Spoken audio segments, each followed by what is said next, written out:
Hi y'all, it's me. I have a project to share with you. I actually posted this on Instagram a while back. I thought I had done a YouTube video on it, but I guess I didn't, so that's what I'm doing today. So I just wanted to share it with you. I've done it a little differently than those that I've seen, but you'll see that in just a moment.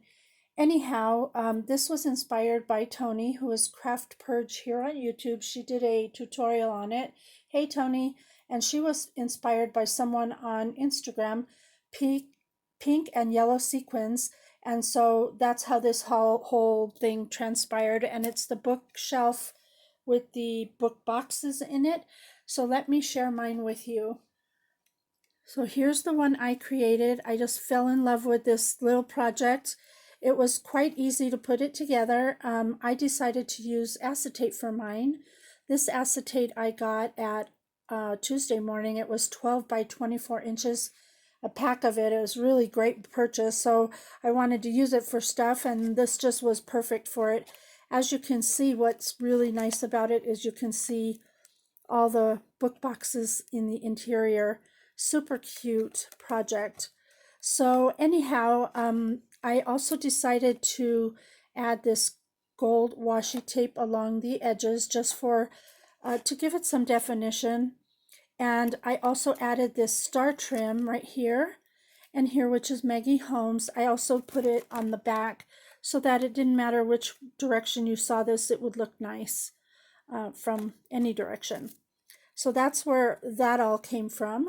These beads here came from Hobby Lobby. They were in the barrels of beads that everyone was hauling for a while, and I happen to have some that are gold, so I went ahead and used them down there. I thought they kind of sort of mimicked the polka dot of the acetate because they've got those dots in them, so that was kind of cute.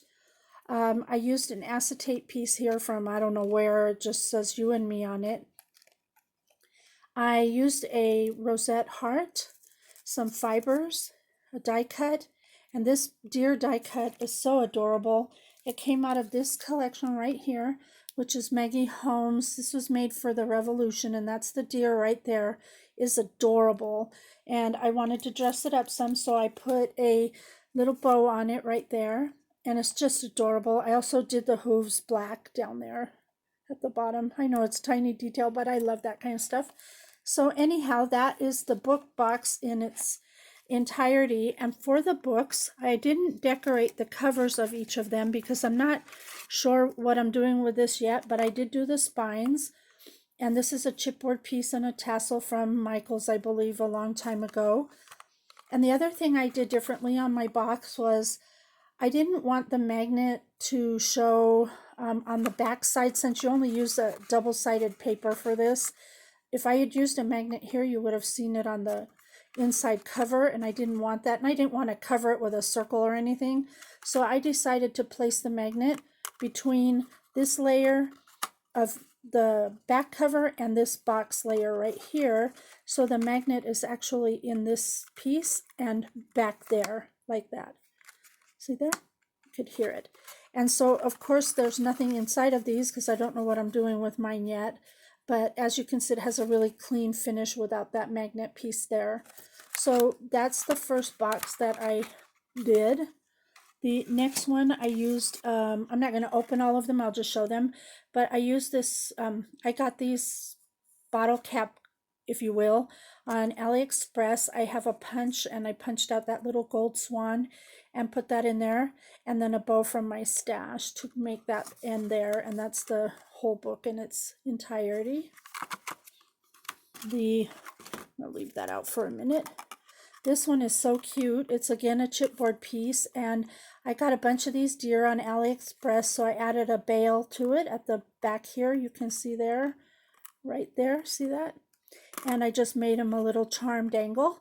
So I thought he was super cute, and that is this book all the way around.